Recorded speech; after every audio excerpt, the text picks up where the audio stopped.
শ্রাবণ মাসের শেষ সোমবারে চলে গেলাম সুরতেশ্বরে।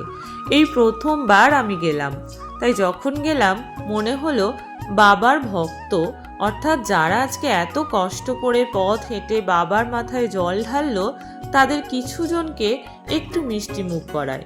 তাই যাওয়ার পথে আমি মিষ্টি নিলাম এবং কিছু জনকে মিষ্টি মুখ করালাম। ছোট থেকেই এই দিনে দেখতাম আমাদের গ্রামে প্রায় জনই কিছু না কিছু খাওয়াতো ভক্তদের।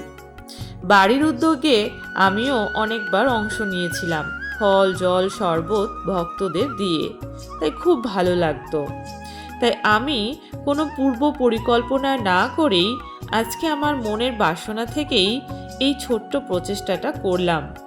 আজকে আপনাদের সাথে একটা কথা শেয়ার করব। যখন আমি বীরচন্দ্রপুরে গিয়েছিলাম একটা বহু মূল্যবান কথা শুনেছিলাম এক প্রভুর কাছে, যে আমরা যখন আত্মীয়র বাড়ি যাই তখন বিভিন্ন ফল মিষ্টি নিয়ে যাই, কিন্তু আমরা যখন আমাদের পরম আত্মীয় ভগবানের থানে যাই আমরা কেউ কেউ অনায়াসে খালি হাতেই চলে যায়। এই কথাটা আমার হৃদয় স্পর্শ করেছিল। তাই চেষ্টা করি ভগবানের পুজোর উদ্দেশ্যে কিছু নেবার। আজ আমি পুজো দিইনি, কিন্তু বাবার ভক্তদের মিষ্টি মুখ করিয়ে পরম আনন্দ পেয়েছি।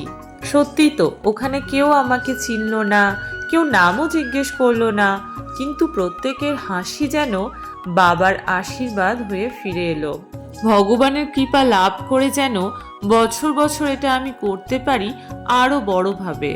আশীর্বাদ করবেন সবাই, আর যাওয়ার আগে সবাই বলবেন হর হর মহাদেব।